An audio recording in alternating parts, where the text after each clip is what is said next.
Sunday Funday. Sunday Fundays are always weird when you're doing them by yourself. Which apparently is today, because no one else there's a playoff game or something?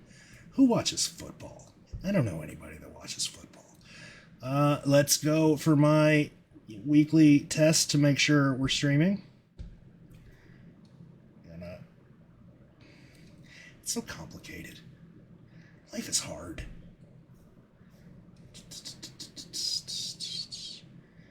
Are we streaming? Yes, we are. All right, cool. And there's a comment. Oh, wow. Ugh. Christina, hi. And Tim, hi. So it's Sunday Funday. We're waiting on people to come in. Who are we waiting on? Cole. And we also invited Johnny Windex, which is going to be interesting if he actually comes in. Is my audio synced? Let me check. Sunday Fundays are always weird when you're doing Cole. And we also invited Johnny Windex, which is going to be interesting.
I am muted. Holy shit.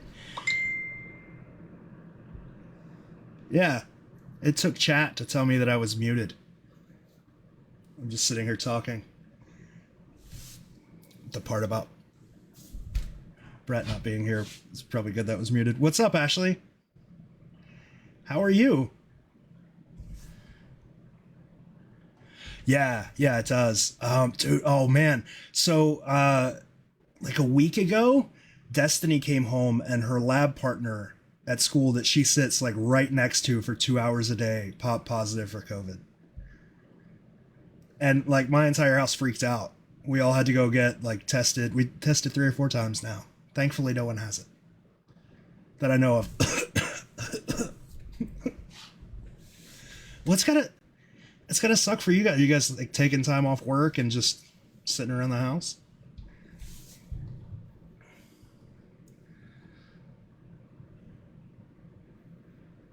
It says you are muted. Let's see.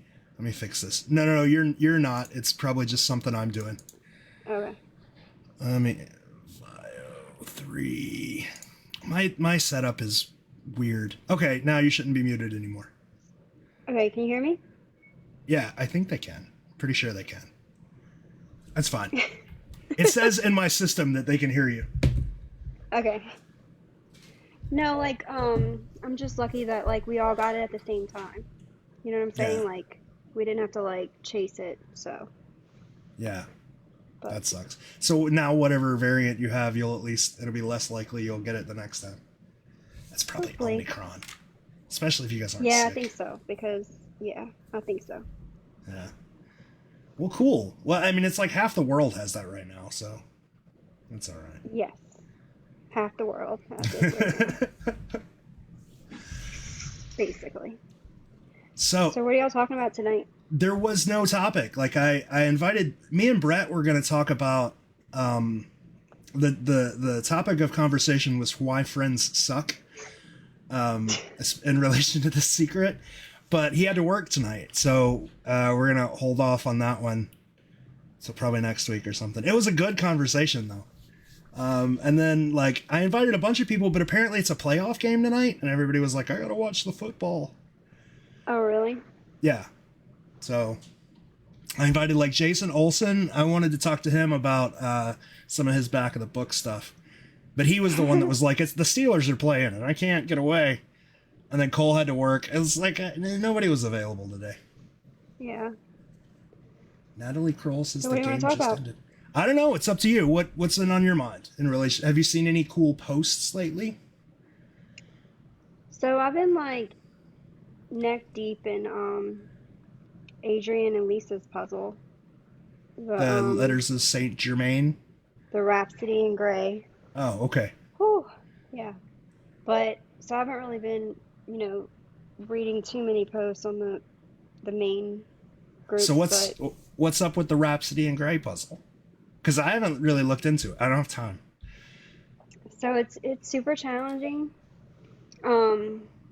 So what they did was they broke down all the boroughs of New York, and they basically made a puzzle with 4 verses for each borough, and they released them. Once one's finished, they released the next one. I think we're on 5 right now, yeah. And I think I've only gotten 1 so far, but and there's 3 more. So are they just tricky? Hard. I'm guessing, yeah. It's tricky. So I guess I've asked them. He said that they made that this particular one is 5, which is Manhattan, which is one they made actually pretty challenging. So I'm not feeling too bad about it, but yeah, it's pretty hard. a lot of people have been making puzzles like that recently, and they all either seem to be super tricky or really, really easy. Like Cole made one that was really hard and took a long time, and then he made a second one and somebody solved it in like 20 minutes. So like Cole's, I'm going to be honest, like Cole's was super hard, and because I worked on that one, and even like once the location was announced, I still was like, yeah, I would have never gotten this. Because I was in like a totally different, how you kind of get in a mindset, like where you kind of get like, where like an angle you kind of take, and I was all like, it's in the, southern, like, Midwest, I don't know. I was in the total wrong area for probably, I didn't start like focusing on Canada until like probably 2 days before it was solved. But even once they announced where it was like a park in, I forget where it was. It was like out more like on the west coast of Canada. Yeah. And I was like, yeah, I never got this. Yeah, when I looked at his puzzle, the first thing I was like, everybody's going to look in America because everybody's American except Cole, who is in Canada and has never been to America, I don't think. I was like, we should 100% look in Canada. And then I was like, I don't have time. Even when I was looking in Canada, like I was like, I am not getting anywhere with this. But, I guess y'all were talking about this the other day where you get like these biases in your head, like where we were talking about this on the trip, right? Like, yeah. Where you get these like preconceived like things in your mind, and it takes you in a direction, and you kind of can't see anything else outside of that. And I think that's exactly what happened to me, because it was, I was so sure it was like in the desert in like Arizona and some area out that way, and I just never could break out of that pattern, like that mentality. Yeah. Or definitely didn't break out of it in time to solve it. That's 100% the topic of the Why Friends Suck talk with me and Brett. Why? Because, well, like, when you get a bunch of friends together, especially treasure hunters, they tend to just tell you, they want to be supportive, and they tend to tell you what you want to hear, right? So all your ideas are great with your friends. It's like, they're not, really. So you get, like, challenged less. And I've noticed, like, on the groups recently, like, people don't necessarily like to be challenged when it's kind of a good thing to be challenged. Yeah. So, yeah. That's why friends suck. Yeah, that's true. But I mean, I never have to worry about that with you. You're always going to tell me my idea stuff. Yeah, well, so, like, my default answer for everybody's like, that's wrong. It's that, and that's the bad thing about me, right? Like, I need to be more supportive of people. Or you just don't respond to it. Or you just don't. There's a lot of that. Well, I get so much. Like, I gotta pick and choose. Like, today, I got an email. It was the funniest email I'd ever gotten. It was, the tagline was, or the subject was, I found it in Milwaukee, my name is, and he gave his name and his phone number. And that was the subject of the email. And I looked and there was an attachment. And I was like, oh, shit. Like, this dude found Milwaukee and he just emailed it to me. And I opened the attachment and it is a picture of a cask. But it's the Chicago cask. I'm like, dude, what the? I just responded, like, you found the Chicago cask in Milwaukee? I don't know. That's what I deal with, and it's, you got to pick and choose sometimes. But I do need to work on being more supportive. Well, I mean, I think that you're supportive, but I feel like there's a difference in like being supportive and being right. Yeah. Or wrong. You're either, you can be supportive and just say, I support you, but am I supporting you? I don't agree with you. Yeah, but people get mad at that. People do get mad. There's a weird warm middle that you got to find that I just haven't found.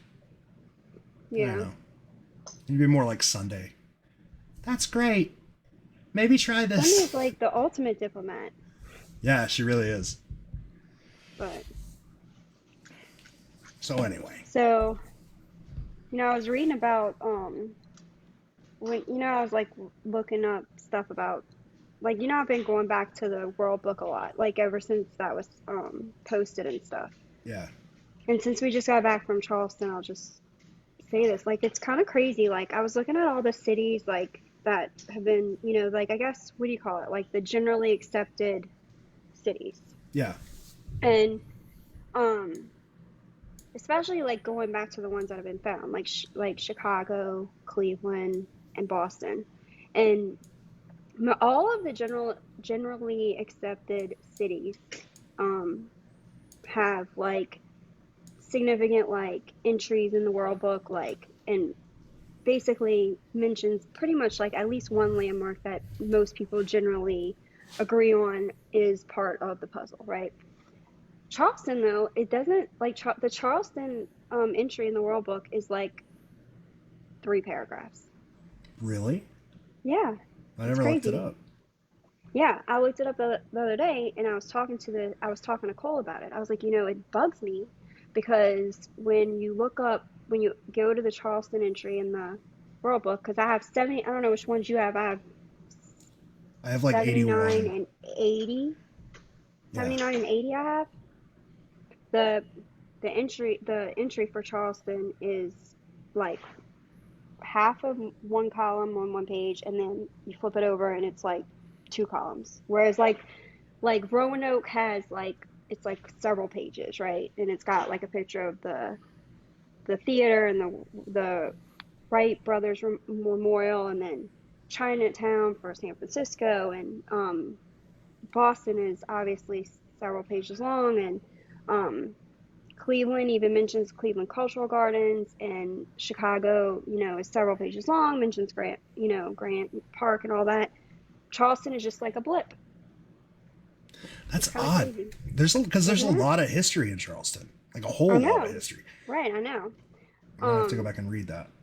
Yeah, so I don't know. It was kind of interesting because it was like, it doesn't mention like slavery really. I would have to go back and, like, don't quote me on that, but like I didn't really see much like it. I didn't really see much like on it being like a port of entry for slavery, if I'm not mistaken. But what really sticks out in my mind is that there was just nothing there, hardly. Huh.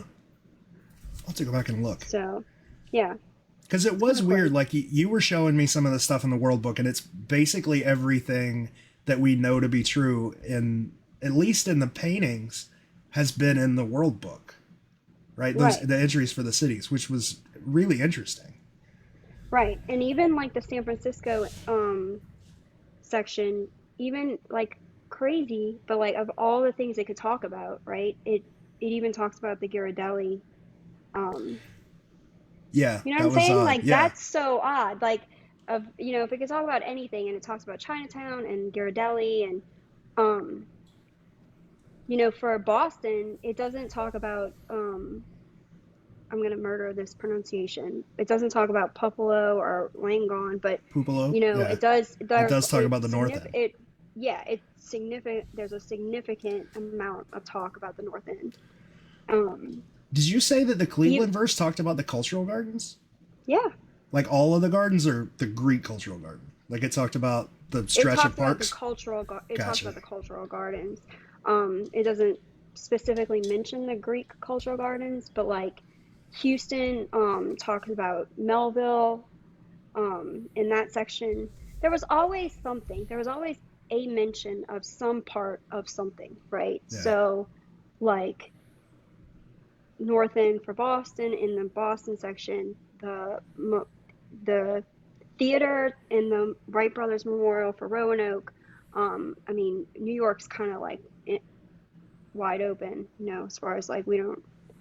But I mean, it's. Tim Houston wants to know what year you have. You said you had 80, right? I have 81. You said you have a 1980 year World Book? I have 80 and 79. But I'm going to go check.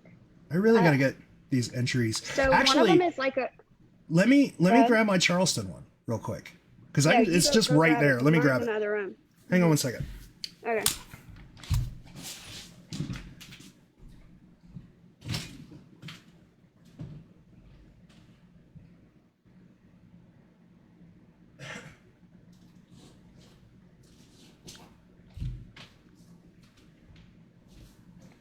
I had to grab two because I don't know how alphabets work.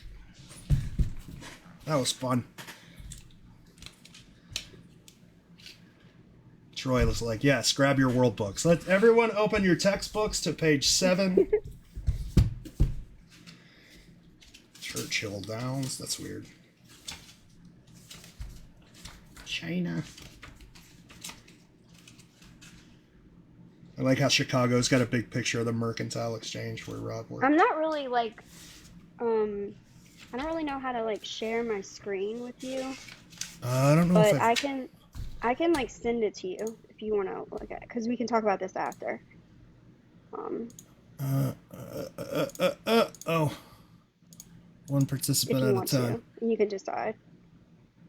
Okay. I just set you up for screen sharing. If you want to do it, it's really up to you. However you want to do it. I don't even know. I might just send it to you because... Charleston.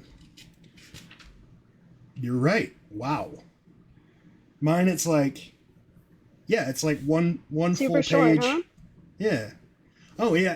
So, Charleston, South Carolina isn't even a full column. It's like half of a column on one page, half a column on the next, and then it's Charleston, West Virginia. Yeah. Isn't that crazy? Wow. Just makes you wonder, huh? Huh. It's got the big-ass White House in front of White Point Gardens on it, though. Yeah. Like a really big picture. That's the only picture for Charleston. Is that big White House next to White Point Gardens. That one. Yep. Well, it's there somewhere, yeah. That's it. That's it. Wow. Cultural activities, nothing. Industry, nothing.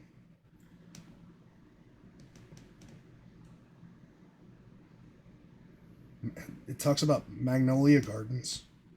Where's that? Do you know where Magnolia Gardens is in Charleston? I do not. I don't either. I do not. But I mean, it doesn't. I guess if you're like diehard White Point Garden, I mean that would really only be the only place that, if unless you were going to venture out into like the, what was it? I'm drawing a blank. It's called COVID brain. By Fort Moultrie or whatever, Sullivan's Island. Oh, Sullivan's Island, yeah. Yeah, but I mean... But it doesn't, it's weird that it doesn't talk about that. It doesn't talk about the Citadel.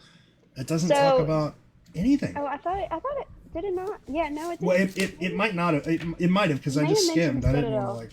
I didn't want to like You read may it have while mentioned you're. the Citadel, but um, there's a separate entry. Like you have to look up Yeah. for like Moultrie on its own, So like in it's got its a own separate entry section. for Fort Mhm. Sumter. Yeah. No, it doesn't have a separate entry for the Citadel. It doesn't look like. Then maybe I'm thinking of something different, but Wow. I just noticed that, observed it. Might mean Charlestown. nothing. Might mean something. I mean, it's kind of interesting. It's like out of all of the cities, I would expect Charleston to have a really big entry there. Right? I mean, I was kind of like, I thought maybe like, okay, am I missing? Am I looking this up wrong? Like, but then yeah, that's it. It's Tim kind of odd. said Tim said we should try the South Carolina entry. That yeah, the Well, yeah. Mall. So like, I definitely looked up both like for the ones that I did check like the state and then the more specific area. So like Chicago and then you know like for Cleveland or like for like just let's just take Milwaukee for example. Like if you look up the state and then you look up the the city or whatever, then you can find like some things on both. Right. I'm not probably not saying that correctly, but um I was just saying like that the Charleston specifically the Charleston entry was a lot smaller than I would have thought it was going to be compared to the other ones, compared to Houston, compared to Chicago, compared to Yeah. um, Roanoke Island. Um, I don't Huh. know, maybe nothing. I'm kind of wondering, like, if there's because we nobody really drills down into these world books kind of the way they should, you know, and I'm kind of Hmm. wondering if there's a way. This may come out retarded. I'm told I'm not supposed to say that Notice word anymore. everything I say sounds. This may come this may come out stupid, but if there's a way, so like if you look at the paintings, they tend to drill down, right? They drill down from state to a city to a park, and I'm wondering if there's a way to do that with information from the World Book, like the information in the state section of the World Book would be represented in the painting somehow, and that those entries would lead you to sub entries for the cities, which would be have something in the painting or reference the Right, painting in somehow. You see what I'm saying? Because right. So the like, do you the have city the entries definitely do. yeah? Do you have like the reference guide that goes with the set? I don't think so. So I have that. I have the dictionaries and the reference guide. So, like, you can look up like a topic and it'll tell you every place that that's mentioned, like Oh, in the whole set. Like, so, I can't think of an example off the top of my head, but like, um, if you look up like if you look up what communism, it tells you every entry yeah, like it'll communism's tell you mentioned. like Yeah, which, okay, you can find it in M under this subtitle, and then, every time it's like a big index, I guess is the better, like an index, but like across the whole set. yeah, Um, so I found that pretty helpful. And so like, and I guess like if you don't think of like the right term, right? Like, so when I was originally looking up, I'm just gonna give you an example. I was originally looking up um, turquoise, right? And then I kind of was like, okay, well, let me try birthstone. And then if you go under um, the reference guide, it'll tell you like, okay, everywhere that turquoise is mentioned, every section or every like, so it would be under gems, it would be under birthstone, it would be under, you know, yeah. December or whatever. You know what I'm saying? So it kind of like helps you like to where you're not like so focused on one word. Which that was another interesting thing was the gemstones. Like if you look under the gems um section in the World Book, the illustrations of the individual gems are pretty like spot on. I mean, Yeah, like they're pretty reflective of what you see in in the the painting, picture, yeah. Yeah, I in the think paintings. you showed me that and there was only like one that Yeah. was different, The I only one think. that's different is really, and this is, I mean, like we've talked about this, like is the amethyst, is the Yeah, fact that the amethyst is purple. really blue in the painting. And me and Brody were talking about this, and I talked about it with Cole too, is that, yeah, we know that there can be like different types of amethyst, but like everybody generally knows amethyst as being purple. So, is it a printing issue? Is it like, on purpose? Is it something we're just not seeing? I don't know. I don't know the answer to that. I don't either. I mean, I always assumed it was a printer thing. Just because, like, if you print it purple, you run the risk of printing it too dark and it looks black. But I don't Yeah. know. I don't know the answer. Yeah. I don't know. I don't know. I don't really know the answer.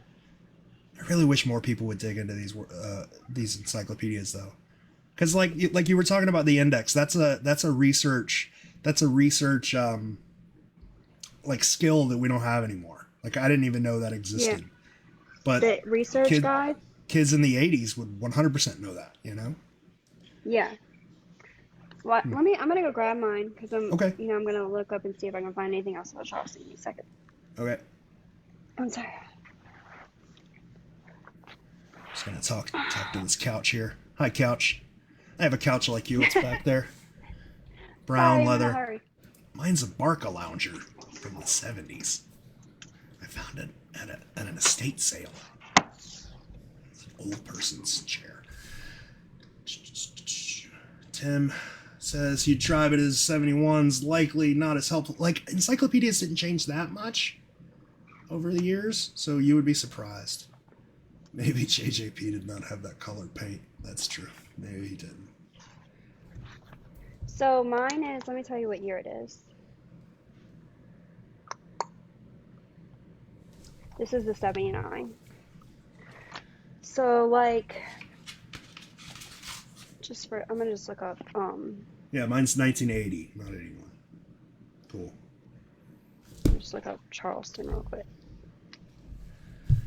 So like, I'm always looking for like different ways to like if anyone has any ideas of how to like, a way to approach it in these books, I would love to.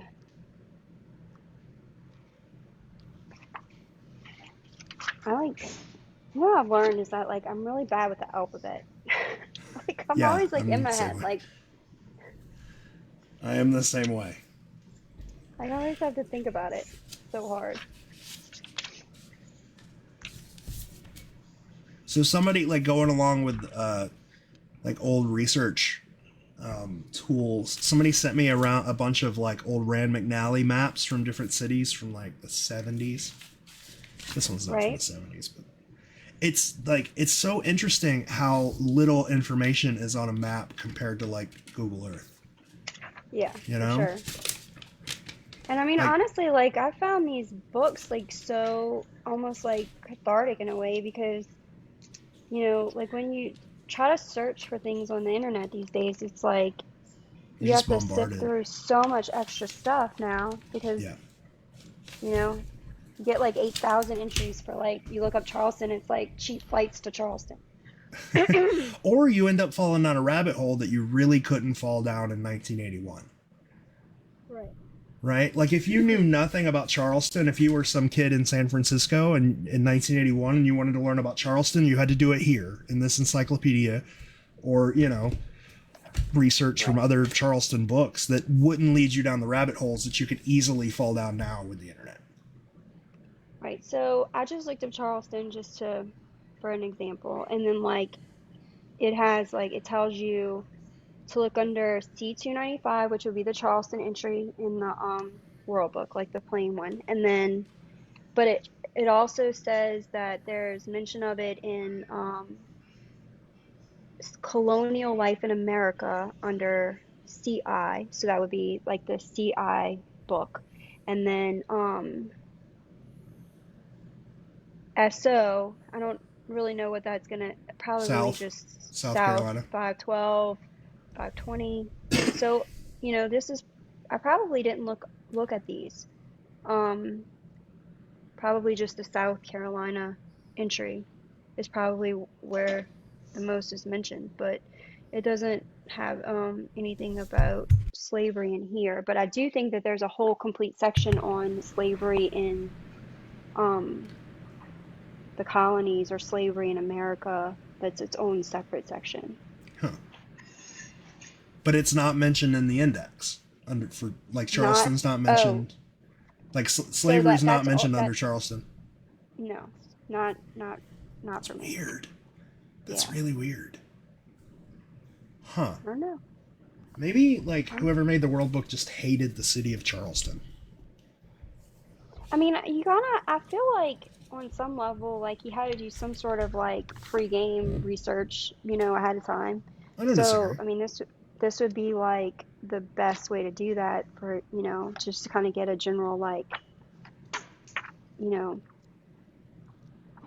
good basic like picture or whatever, but then and then like maybe for Boston, for example, like he went, out to Boston to the North End, knowing that he wanted to put it in the North End somewhere.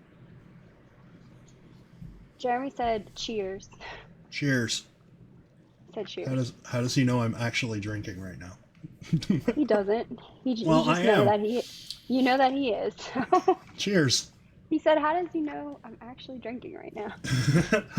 Um, so, um, maybe he just went out to the North End knowing that's where he wanted to put it and And then found a came up place. with the final spot once he got there.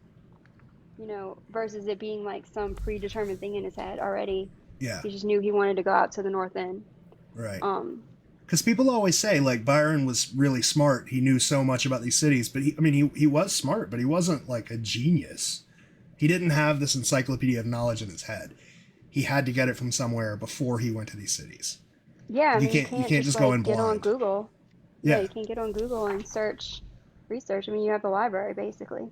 yeah.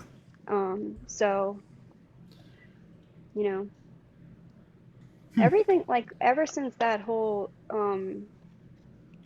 this whole the World Book, I don't know what you want to put a title to it, Discovery or whatever came out. Um, I just feel like that's going to be the answer. Like it's going to be like you're going to have to like go back to this. You're going to have to go back to learning how to research away from the internet if you're going to like figure out like get in the mindset, of Yeah, you're just going to have to.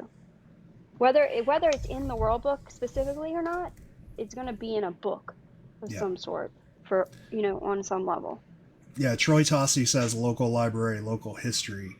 I don't know exactly what he means by that. I'm thinking what he means is like in order to solve these, you have to go to your local library, but even that doesn't really work now because Yeah, because libraries I are mean they so get different. new books and whatever. Um, yeah, I mean, I don't I don't know. know. Yeah, but I do think like I agree with you. The next one that's solved isn't going to be solved by going through like some deep dive and some random local history. It's going to be solved with these, Yeah, simple information. right, right. So yeah, Tim says the photo for Charleston is historical Charleston. Or the photo for South Carolina is historical Charleston. I'm guessing he means in World Book. That's pretty cool. Jeremy, can you get me the C World Book? I No, mean he's saying the South S. Carolina, the S Yeah. in the closet, the World Book, the S, please. If I didn't know Jeremy, I would bet he would. But I would bet he would be irritated with this. Like, why am I going to get my No, wife an encyclopedia? And you should have. Well, I wanted to say you should have seen yeah, him. I've He met him. did. He did. Whenever I got these, he was like, "Why do we have two sets of encyclopedias from like?" He just said, "I didn't have to ask why. I knew why." And he's like, "But why do we have two of them? Two sets?" Caroline says South Carolina in the World Book is 23 pages long. Nice. Oh, well, yeah, that might explain it. Someone named Davy Roberts, who I don't know, says it's such a lie that JJP, Ben, Joellen, and the others didn't help or knew anything as if they cared about a 1K gem and then signed a contract. Not sure I know what that means. I'm assuming he's saying it's a lie that they don't know where these are buried, but like, you can know how a puzzle works and not know where it's buried. I could tell you how a puzzle works and tells you there's a treasure buried in my front yard and you'll never find it. Because my front yard's big and the treasure's small. Wait, what did he say? He said it was a lie that Ben and Joellen and John didn't know basically how the puzzle works, I think. I think that's what he was trying to say. So the South Carolina is really expensive. So, maybe it's going to be in there. I remember reading the New Orleans entry in the World Book and just thinking like New Orleans in the 70s was weird, but I still really want to go. Like it's so weird to just travel back in time through these books and see what the places were like. Yeah, and like places, especially like places that were that you can go freely now, were like could be considered like really bad parts of town then, or vice versa. Like I'm just gonna off the top of my head, like Duncan Plaza. Like, as far as I'm aware, like Duncan Plaza was considered like it was not like really a bad part area, or like I don't want to say bad, that's a bad word.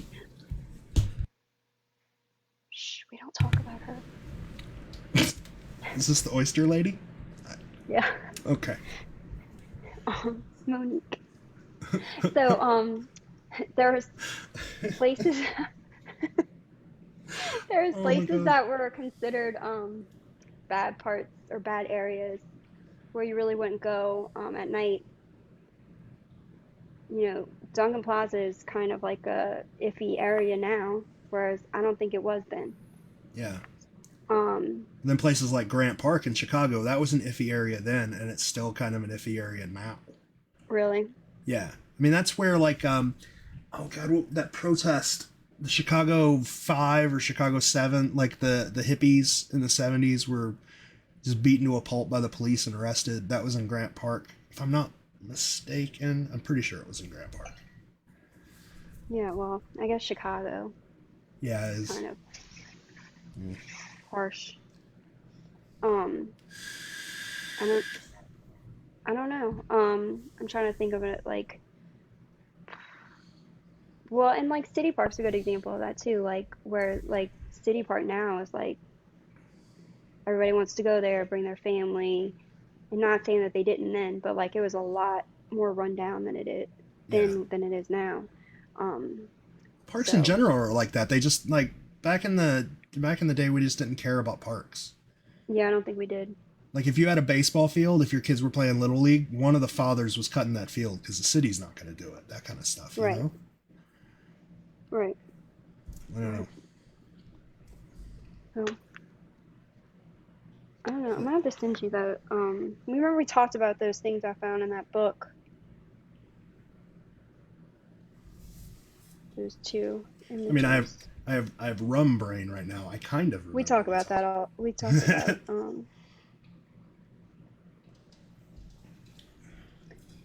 So I was reading a book on the airplane, actually, on the way to Charleston, and it was called, let me see the name of it, 12 Tribe Nations, Sacred Number, and the Golden Age. And probably the reason that I even opened this book was because of Leanne's theory on the 12 Tribes of Israel, the stuff she's put out on that, the work she's done on that.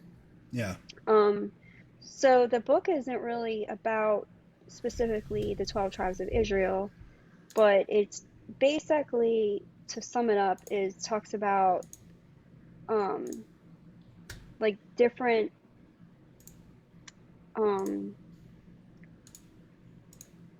groups that incorporate the number 12, and like the way that like like there's the 12 apostles, and then there's the 12 tribes of Israel, and then like, for example, the 12 gods of North's mythology. And so one thing that I found in it, which I think a lot of people have drawn the connection between the San Francisco image and Mount Sinai. If I'm not mistaken, I feel like I've seen that, like pretty much, like people have, said it looks like that. Yeah, I've heard But, that. um, and there's an image of Mount Sinai in the book, but it specifically talks about the dragon and the pearl being between two heads. To give There, I just some I reference. threw the picture up in front of you, so now everybody can see the Oh, picture you're talking about. these things all fit me. Um, find the page. Okay, so it talks about the mountain dragon and the pearl between the heads of the dragon, and this is specifically talking about Mount Sinai and Jerusalem. But then, so what I did was I Googled that. I hate to say I Googled it, but I did Google it. And there's like a old like Chinese like um story about the dragon and the pearl or something, and it's like in Chinese folklore. But then in that same book, there's also the image of Odin's dwelling, which looks a lot like the Chicago. castle on top of the Yeah, Chicago I'll throw that up image, there too. down to almost like the little gate where the door is. But I mean, it's just similarities that you can look, people find in different things. Yeah. Rabbit holes, like you say. Someone is asking what the name of the book is, so I'll throw that because you sent me the cover, so there it is. 12 Nation Yeah. Tribes, Sacred Number, and the Golden Age, which wasn't published in the 80s, but all the information was there in the 80s. So, but yeah, Yeah, like like that. When you showed me that Castle Hat comparison, I was like, oh, wow, that's crazy. Yeah, it's crazy, huh? Well, and I mean, because you figure like, I know, like I try to do that. Like I try to like, I know that like he didn't, that maybe like the characters don't have something specifically to do with the culture or the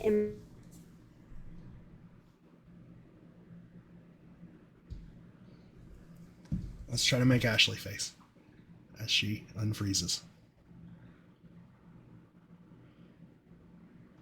And I guess that's what I'm always like trying to figure out or look for is like where like because I think it might have been Kit that said it at one point was, you know, you need to not look so much at what the image has in it and more about what it means or like what Yeah. the symbolism of it is.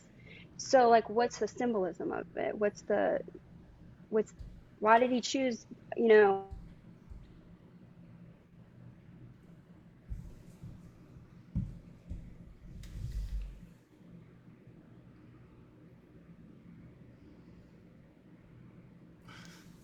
So much fun. If you, yeah. Okay, you're back. Cool. sorry. No, you're good. You're good. Yeah, but no, If I it's a really good point though. Like everybody always dives into what Byron knew, right, and what Byron could figure out, but people ignore the fact that John Palancar is a trained artist. He loves art. He knows symbolism. He knows especially the symbolism in surrealistic paintings, and nobody ever goes down that rabbit hole, right? Like you look at Dali paintings, and you notice that Dali paintings have spoons in them, and those spoons sometimes have a P in them. And in Dali paintings, that means something. If I'm not mistaken, it means youth. It's like innocence. But nobody ever takes that and applies it to John's paintings, when they should. Like I think they'd yeah, I gain more mean, insight into it if they did. I'm not an artist, so I don't um I'm kind of like I'm like actually super literal. So it's actually really challenging for me to, say, well, okay, a castle isn't a castle or, a clock isn't a clock. So, it's something that like I always try to like step out of my comfort zone a little bit because I am quite literal in that Yeah. aspect. Um, but, like it's so interesting to me like how like a really creative person's mind works like that and how, you know, okay, if I have to like, if I'm tasked with, you know, taking a immigration group or a story or something that has to do with like a place and like turning it into some sort of like fantasy, um, centered like painting or illustration, how would you do that? You know, and you know that's why he's good at what he does, right? Yeah. Because his brain can do that. Like, so, you know, you have to take the person who's not and try to like go down that path and like try to make your brain go down that path, or like try to at least aim to try to understand why he did what he did or why he chose the things he chose to put in each one. um and obviously the only person who's going to be able to do that Well, I mean, we've got is some, him, but we got lucky, and John may have forgotten about how creative we are, but he released those two sketches for Chicago, right? mhm. So we've got those. So we have an illustration across 3 different designs for one painting about how he wants to get a point across. Hang on. Mhm.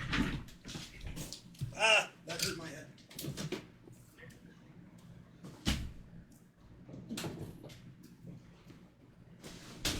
Like tearing my art off the walls to talk about this.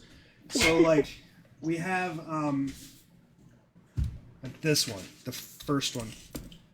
Get Joanne's address off there. So like in the first one, there's like a very prominent windmill, right? Right here. Yeah. There's a very prominent windsock somewhere. There's a boat sail here. I forget where the windsock is. Here. I always found that like pretty interesting, the part at the bottom, the it looks like a collar, almost like Oh like, yeah. is that the same? Like No, it it's looks like a it's different jester. here, but even here it extends past the borders of the painting, which it But it's does in kind the of book like too. a like the collar you would see like on a jester, or like a court jester almost. Yeah. Am I wrong in saying that? Which It looks like a isn't in the scarf to me. like the Oh, the one in the sketches. That is yeah, in 100% the a court sketches jester. that's Yeah. not there in the main Yeah, and image. I don't. In the second one, I don't. He doesn't have a collar.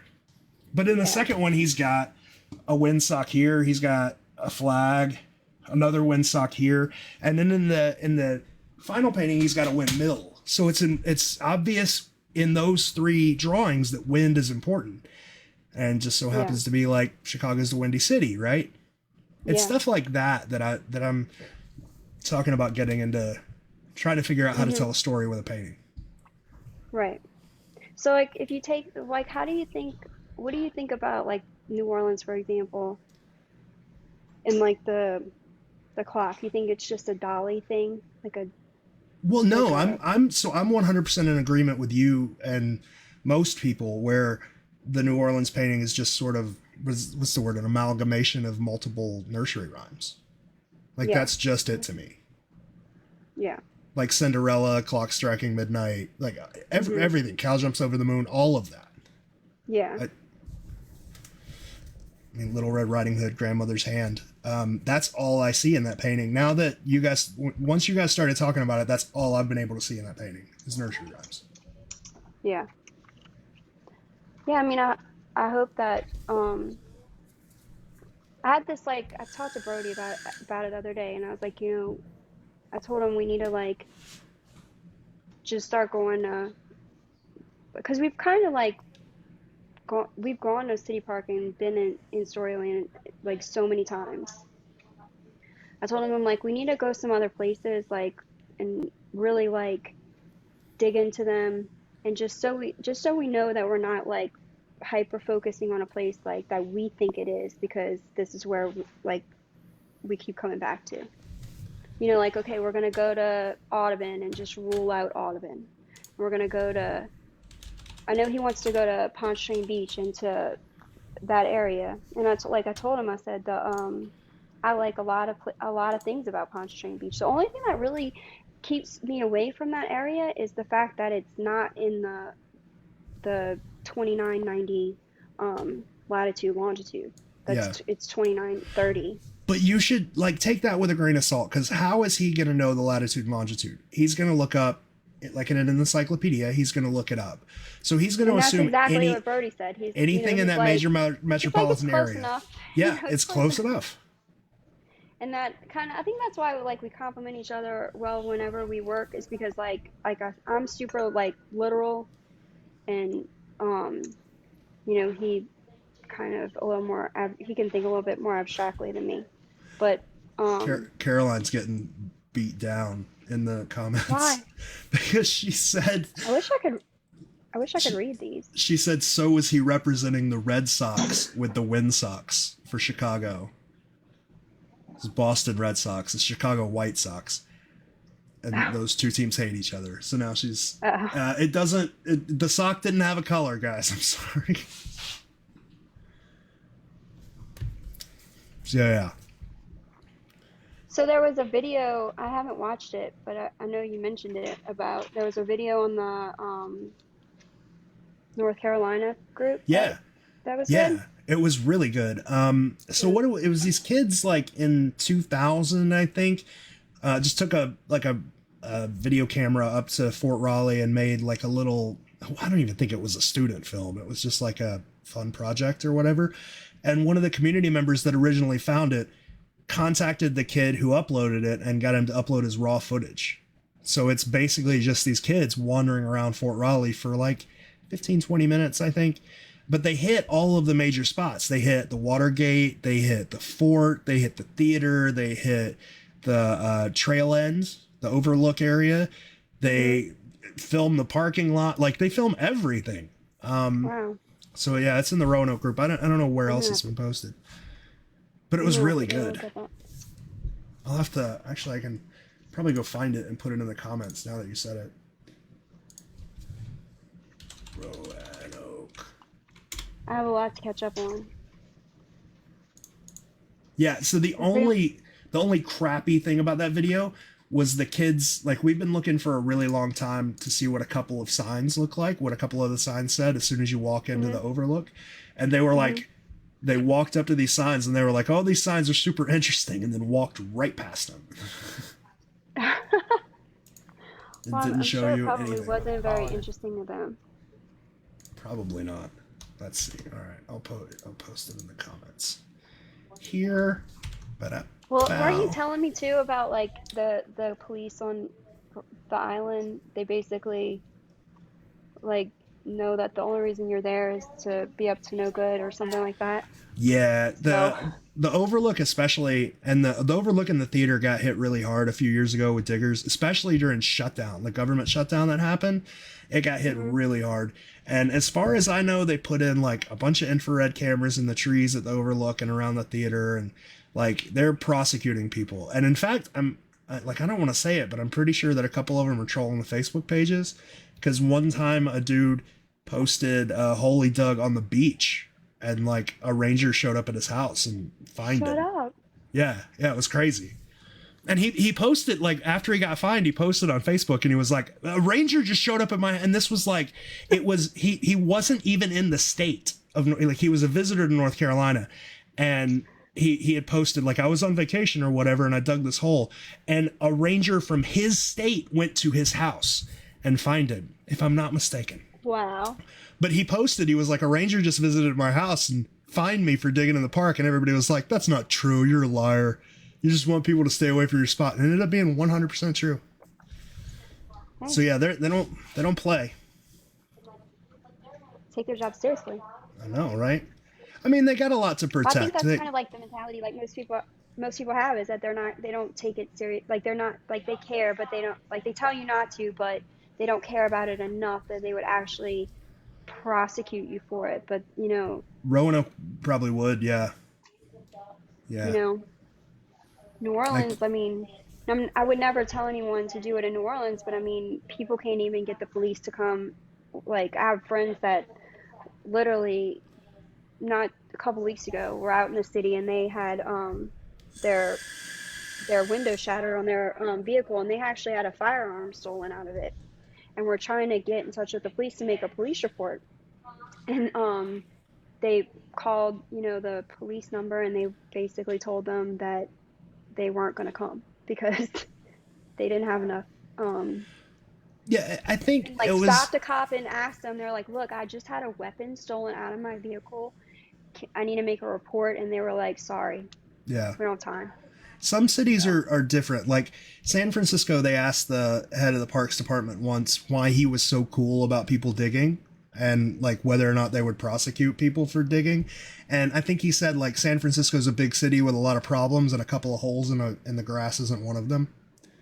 Where they were just like, we don't care. Just but yeah, New Yeah, they won't Orleans. tell you. Yeah, I mean, they won't say they're actually like, I think if they would be a little bit more responsive to like because I know I've seen people post that they um post like emails and stuff, that they write the parks department for permission, and they just send this blanket like response to everybody. Sorry, no digging allowed. And they don't even,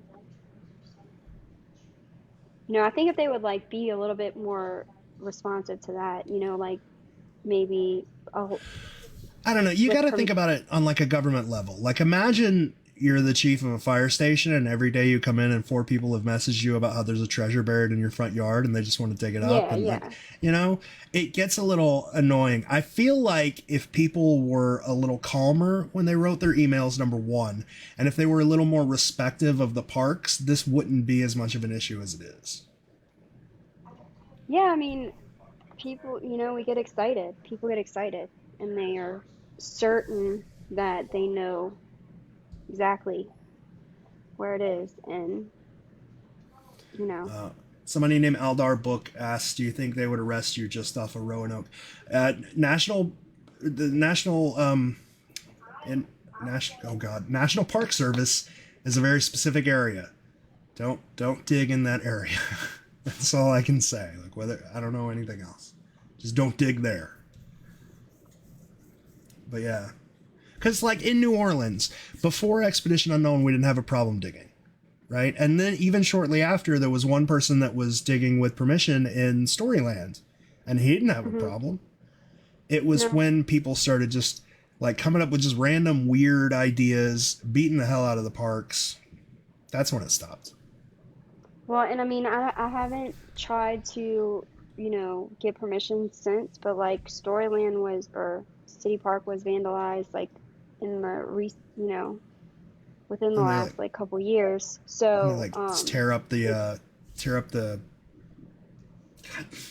rum brain no, I can't even like carousel talk to at them. the carousel. Yeah, they Yeah, tore up the yeah. carousel. I love So I Sunday don't, Funday. they may give people trouble now just because of that. Yeah, I kind of have the mentality of like, I think that I wish they would rather, I would hope that they would rather you do go with you and do it to make sure that you don't damage anything than to just like, because I find like people are going to do one or two things. Like they're going to do it without permission, um, and then leave, damage, or, they're going to, if they can't get permission, I feel like people are going to find a way no matter what on some yeah. level. There's always going to be those people. I think well, So, and because of that, if those people were to go in with respect to the parks, were they to get caught, I doubt they would get in as much trouble, right? Like right. if you're going to dig up a park and you don't have permission, and when you get there, you lay out a tarp, you put all of your dirt on the tarp, you cut a soil plug. If somebody catches you, they can tell when they walk up, you're gonna put this back the way it was when you found it, as opposed to just like I just made a pile of dirt over here and I'm gonna push it all back in. You know what I'm saying? Like it. Yeah. I feel like they wouldn't care as much, though. I don't know. Respect for parks. That's all. Have respect Well, for and then like parks. a lot of this, like these more developed areas, they have like a lot of like underground um, conduit and electrical and Yeah. sprinkler systems and whatever. I know we do here. I can't speak for everywhere else, but I mean, you could really probably do some damage if you didn't know You what you were can. doing, and hurt yourself, or at least damage some So sensitive. John Fraser, the owner of the Fountain of Youth. If you ever go to the Fountain of Youth and you ask him about this, he'll show it to you. One day got a call that like the area just before you go into the Fountain of Youth, there's this big, it's called William Street, and there's this big planter box with a sign on it that's got plants in it, and inside that planter box are sprinklers. And one day he got a call that they were flooding the street. Basically, that water was seeping out of this planter and flooding the street. So he went down, and his maintenance guys shut off all the water and dug it out, and they found a piece of pipe about that big that had like 14 probe holes in it, just straight through. And he likes to keep it and show people who ask about digging, like, this is what you do when you dig illegally. It cost him an insane amount of money to fix. But yeah. Yeah, I mean, I would think so. I mean, I know, yeah, I know that's the case in Lafayette Square for sure. There's a lot of when after Katrina and they had to redo all those planters, you know, there's lighting that they put in and sprinkler stuff, and you can see it. It's very visible. Like, I mean, yeah, you can see that it was put there. Like, you can't tell where all the lines are run or where all the wiring is, but you know, I could see how that would damage stuff. James Watson says call before you digs in every state, but that's not reliable either, because that only affects like public utilities. If you're out in a park and the park installed its own sprinkler system, call before you dig's not going to be able to tell you where that is. Or if a park ran its own power line to a power pole or whatever, they can't tell you where that is. Anything private, they have nothing to do with it. Yeah. So, anyway. Oh. Now I'm super nervous because I pulled these paintings off the wall and now they're just sitting on the floor. And I got Joelle. Yeah, I'll do it later. Just don't want to like spill my rum all over them. That would be bad. John calls one day. How are those drawings? Well, they're a little wet. Smell bad. So have you seen anybody post any good, you know, I guess, new thoughts on after the nudge was posted? You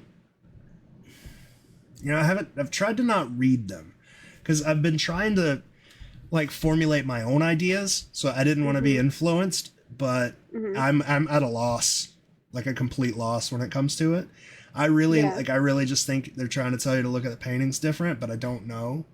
I know that post has got like 600 comments or something on it now. It's crazy.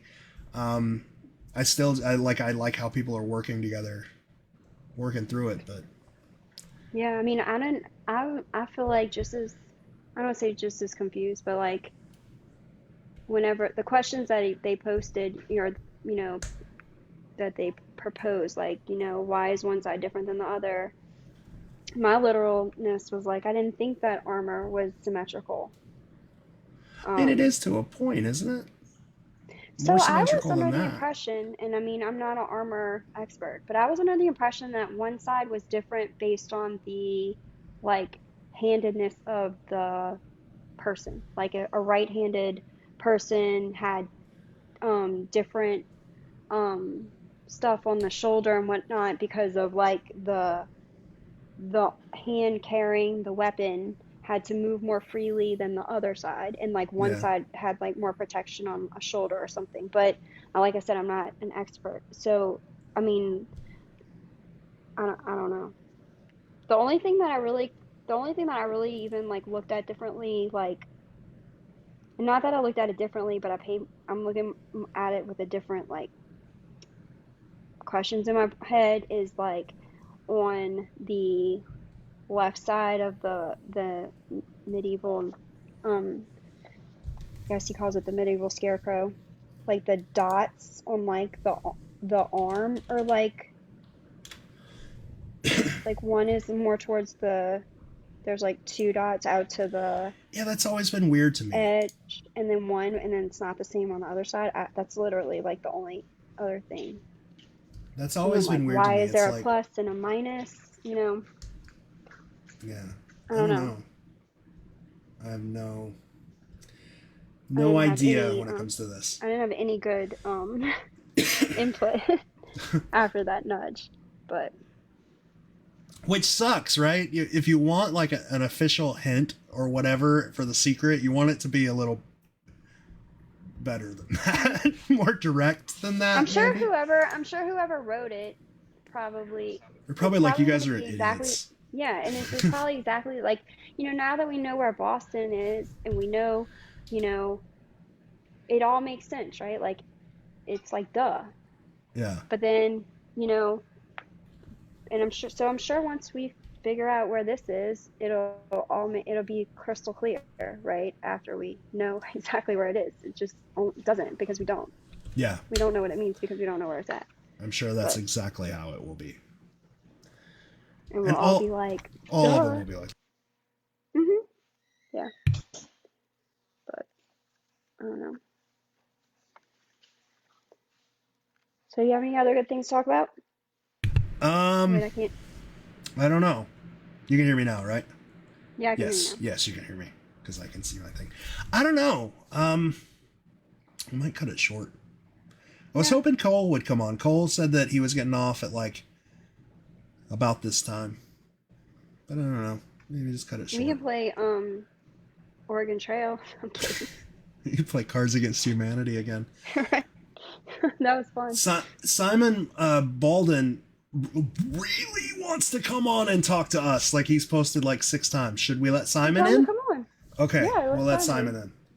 I'll just post the link. Can I do that? Can I just post the link? Nope. Shit. Give me 1 second. Like, he's commented so many times. He was like, let me come in. Let me come in.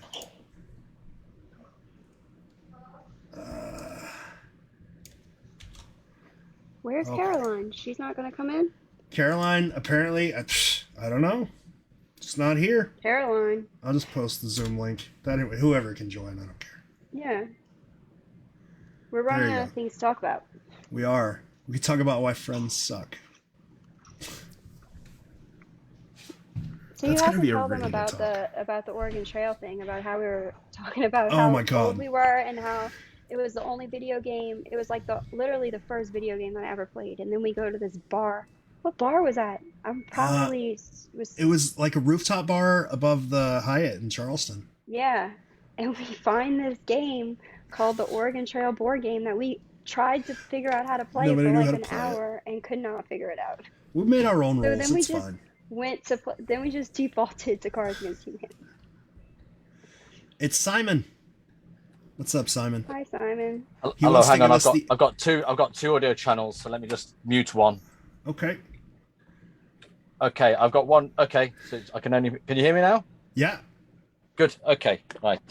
Here is my image 3 nudge drop, which I will give to you folks. Have you got image 3 there for people who want to see?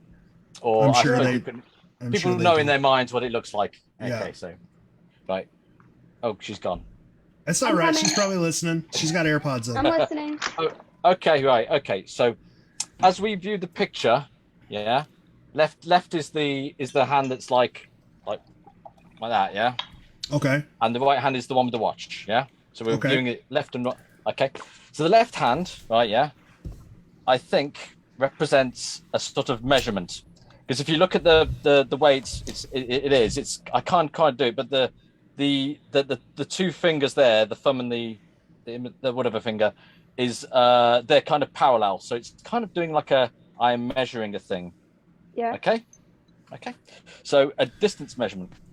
On the right hand, right, yeah, it's holding a watch. So it's a time measurement.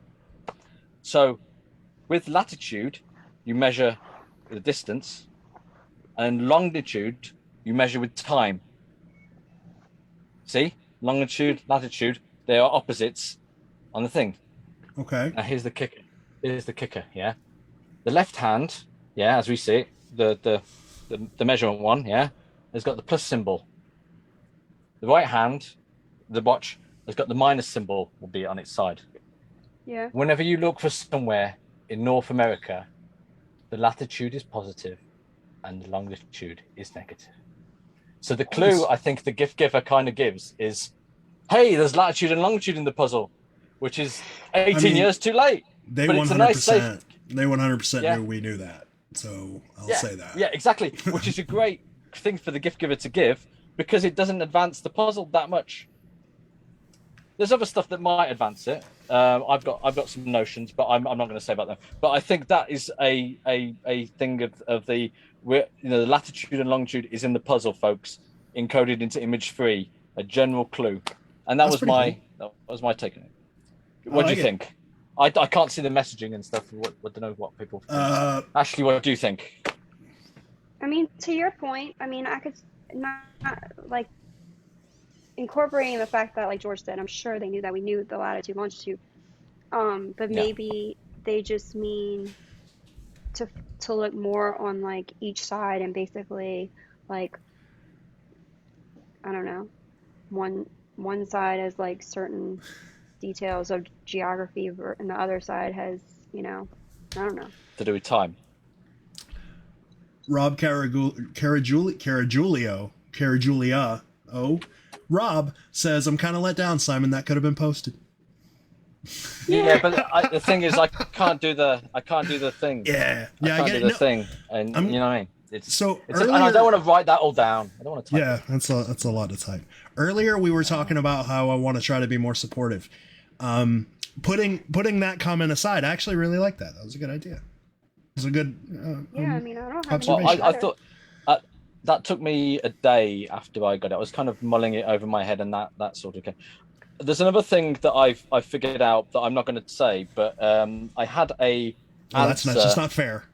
No. Well, I had an answer that was kind of crummy. It was like I guess it could be that, but I think the gift giver gave me an inkling that maybe that improved it to that's actually, I now have a different answer for that, and it's good. So that's the gift giver did give a thing to me. However, I'm kind of like, I get kind of anxious when we get hints from the people, because it gives away stuff, and I kind of don't want it to. But I do benefit from it. I didn't see. It's like it's not grateful, but there you go. It's like oh no, I hope they didn't learn too much. But yeah, I thought I'd mention the thing, because the thread was huge, and I didn't want to keep going back there to look at it and stuff. But I thought if I do it with like 30 odd people on the thing, and it goes out in a nice thing, it won't get lost in the churn. Eventually it'll get out. Yeah. It's a creative way of looking at it. I don't know. Like, I really wish I could figure out what the point of that post was without asking like what the answer to, like, the post is obviously written in a riddle. It's trying to point you towards something. I would like to know what the point of that was without knowing the answer. Like, why all of the sudden are we given that? I think there's we got answers and stuff at regular intervals, like regular yearly intervals. Yeah. So we had, like, at the Boston one, there was like a reveal of the painting, and they went, this is the the home plate, and blah blah blah blah blah. And then about a year ago, we had some stuff.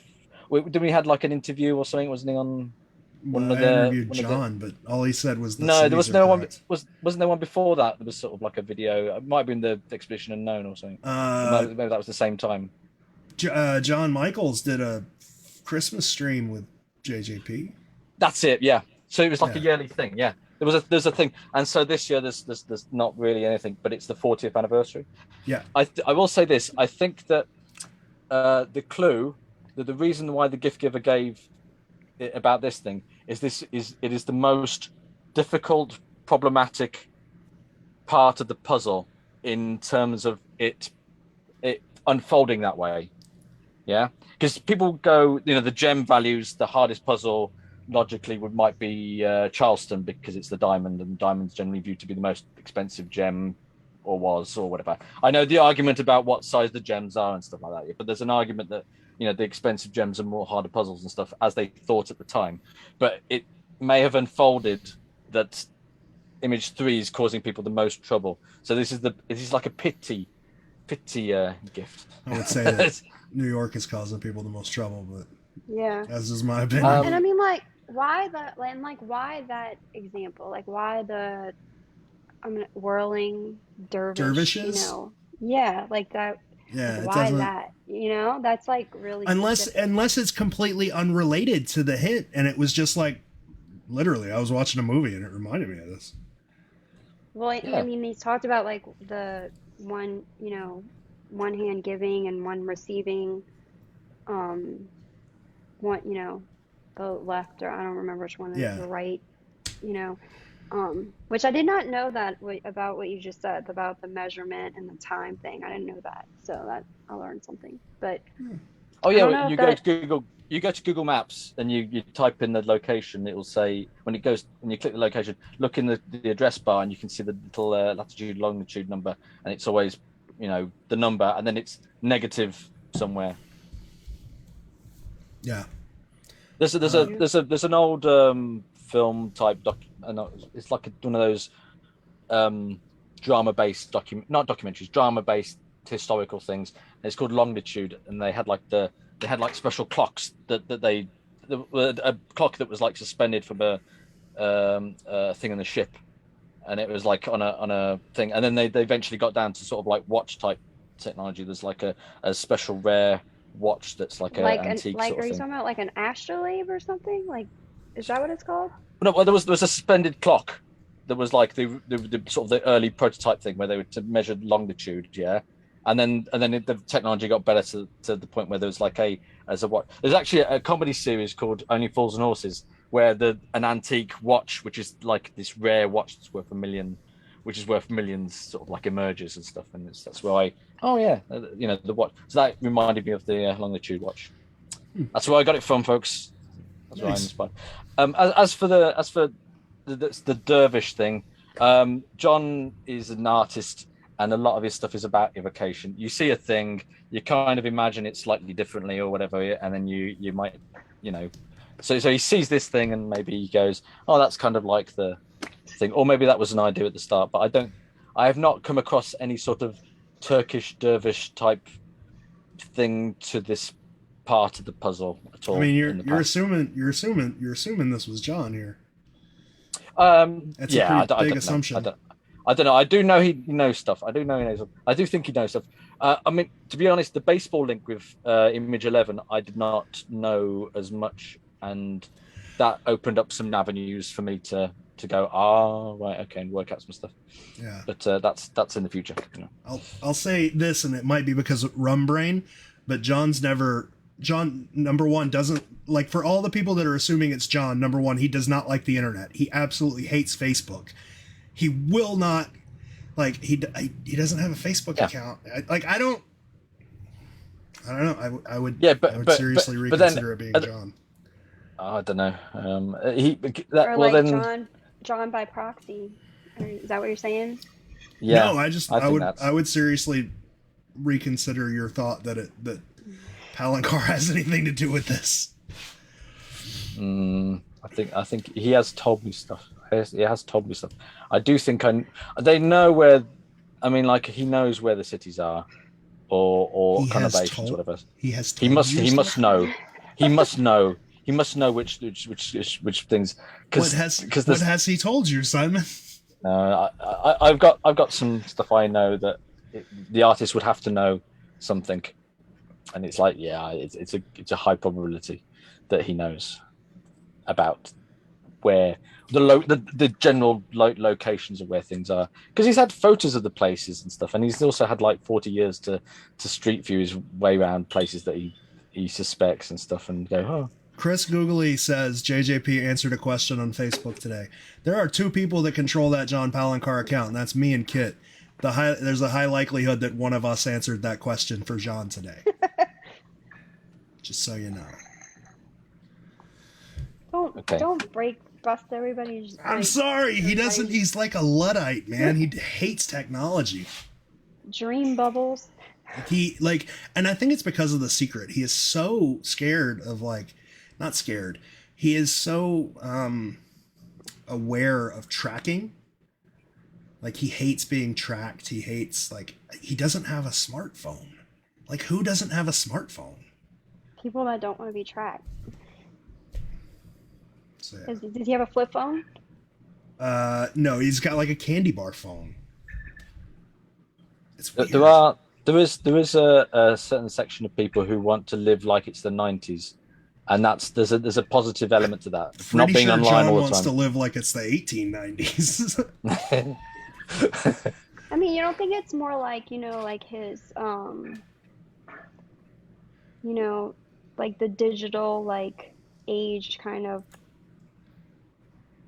like, I'm just gonna say digital art, like, I feel like he would be a person that, is real, like, you know, pen and paper, brush and paint kind of person. Like, Yeah. digital just spoils it, Yeah, ruins it. He doesn't get down with digital. That's weird. Yeah, I mean, I don't blame him really. He seems like an analog type of person. So yeah, like an analog. Yeah. Play Muckley wants me to ask Simon if he has a yellow Reliant Robin, and then wants me to have him explain that to me like I don't know what the most awesome car in the world is. Okay, it's the car or the van off the television comedy series Only Fools and Horses, which ran from the 80s to the early 2000s, and was one of those landmark, like everyone watched it. It had millions of viewers because it was actually very, very funny. It was Reliant Robins are awesome. I want a Reliant Robin. There's a three-wheeler. So I can roll it down the hill. It's a three-wheeler. It's a three-wheel car actually, and it's got one wheel on the front. So if you make like you take a turn too hard, it just rolls. Because you can see my face that I have no idea what it is y'all are talking about. They're funny. Like they're awesome cars.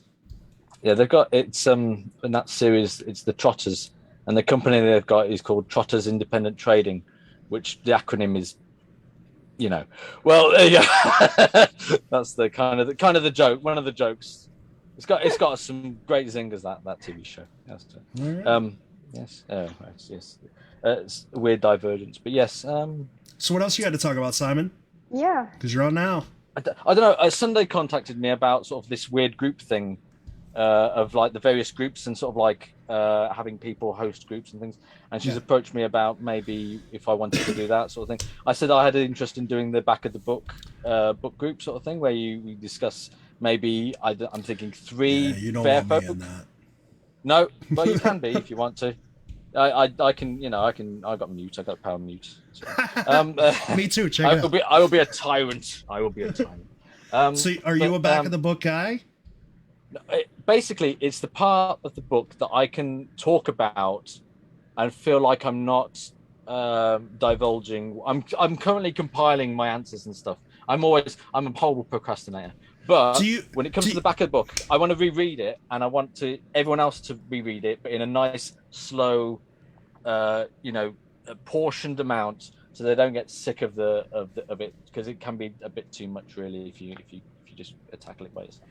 Do you feel like it's a little unfair to come on a show where the whole point is to talk about our ideas in the secret, and just to be like, I'm not going to talk about that? I'm not. It's not a dig. It's a genuine, curious question. Like you're just like, there's stuff. I'm just, I'm going to talk about my ideas. Well, no, because the thing is with the secret, or the thing is with research, is that with a scientific, peer-reviewed research thing, or just analysis of a topic, you make your ideas, you publish it, and then the peer review comes along and. You get a multitude of experts attack it basically and see if it falls over. If it does, then the idea sucked, and that's fine. Right. That's how progress works. But if it does, now so do you the just thing mean is, like you're not ready because you haven't done all your research yet? Well, the thing is, partly that way. Partly, I have over the last 2 3/4 years done research, obviously myself, like everyone else, and I've had various conclusions, right? Yeah, but these conclusions are always. Well, that was dramatic. These conclusions have always been these conclusions have always been right. Yeah, never set in stone. They've never been solid. Because that's not how I think. You've got to be able to discount your own ideas and stuff. It's the humility. It's also the reality of just like you can very much be wrong about stuff. And I have published bits and retracted it and gone on YouTube or whatever, and I've just taken it back when I've realized, oh no, there's a good portion of that was wrong or underdeveloped. Since then, I've done several passes of this. I did. I retracted it back. Anyway, I think I remember your channel. Yes, I did it. I like the idea of doing a hokey, stupid I thing. think I remember that. But anyway, I put that on, yeah, and then I took it off because there was stuff wrong, and I regret. You go, oh my god, you kick yourself. So without this review of people looking at my stuff, I have to back that up by being more meticulous, take more time in my research, and just like try and iron it out as much as possible. Because I've had some like kick myself moments of like, I've been looking at that for years and now it's appeared, you know, in front of me. What the hell, you know, how stupid would I look if I, you know, just have to go, oh my God, suddenly there's a thing there that's like just really obvious. Oh my God, what an idiot. Yeah. I've also got a framework, and the framework keeps building on, and I keep finding bits and bobs, and I keep having to like reassess things, and there's lots of little technicalities that shift about and stuff, and I've been massaging it basically, my answers over the years. Yeah, because you change things a lot, and then you start to like just nudge things around, and then until they work. So I'm simple. I don't think that the back of the book, like the text part, has really anything to add. Yeah. I think maybe like the minor images maybe in the back of the book are important. I don't necessarily think that the entries about, you know, the fair folk specifically are gonna really get us anywhere. But like that, you know, I think we're all wrong until we're right? So I mean I think that there's first of all, there's just like the text of like the fair folk and the description of the fair folk. That's like a story element thing to itself, and you can have a quick chat about that, and that's fine with people, and say, what, you know, what this thing about, you know, just the literary aspect. Have a couple of minutes of that, sort of thing, and then you've got like there are sort of like strange number sequences and stuff and things in the you know, like number codes and some of the entries and stuff, and we might just like, with people present, you know, try and work out if there's any sort of weird little pattern that emerges or whatever it is. The pictures you said of, yeah, absolutely. I think there's definitely sort of like nods and things to the artworks and things in the images. And with more people just currently looking at a thing together, sometimes a nice thing emerges and we can write it down, and we'll collate that sort of stuff. I've got a pet theory that I want to just sprawl out, but I'll do it slowly over the weeks and stuff. Anyway, I can talk about the back of the book, and because it is pretty opaque at the moment, and without having to force you to divulge your theory, how would that like apply though with like the Japanese version and so on? Because, you know, like it was already hard enough for them to translate the verses, right? I mean, yeah, it conforms. It conforms. Okay. I made sure that it conforms. Yeah. When I first got back of the book in the Japanese stuff, it's like, oh no, because that's what I meant. No, with the back of the book in the Japanese. No, I just meant the normal front of the book. Well, just the verses. Right. I meant like the book was printed in, you know, for a Japanese reader. So then like, if the back of the book has, you know, some sort of like code or whatever, how do you translate that when you translate the book? I don't know. I've not seen the Japanese back of the book. Is there a Japanese? Is there that stuff in the back of the book of the Japanese? Kind of. It's not the same. The pictures are there. The names are there. Some of the names have been changed, but all their stories are just like they're not. It's not the same stories. It's not the same descriptions. It's not anywhere near. Like I don't speak Japanese, so I've never read the book in Japanese. I've gotten two conflicting descriptions in the back of the book. One, that it's a bunch of copywritten stories that the Japanese publisher already owned, that they put in the back of the book in place of the fair folk descriptions, and the second is just completely weird, made up descriptions that don't make any sense and aren't applicable to the American descriptions at all. Okay, so my inkling is that you don't actually need the back of the book, but if there's some fun or useful things that emerge in the American printing, then that's good. If we find something, that's nice. If we don't, then you've just had like a fun discussion for like, I don't know how long it would last for, half an hour, maybe 10 minutes per fair folk or something. Do 3, and then, you know. You want to spend a half an hour talking about each fair folk? No, 3 fair folk, 10 minutes each or something, yeah. I was going to say, I don't know. How hard is it to be like, this one doesn't matter? Well, that's the thing. But the analysis of the pictures and sitting together for half an hour going, and do a proper deep dive and discussion, I think it could last about that long. If it doesn't, I mean, the first thing is to trial it and see if it works, and if it doesn't work, then we can just like reduce the time or increase the fair folk or whatever. Yeah. Graydon and Sunday have that. It's like a live collaboration group. I know Graydon's watching. Graydon, you should drop the link. I don't know if it's invite only. I probably shouldn't have said that. If it's not invite only, you should drop the link in the comments.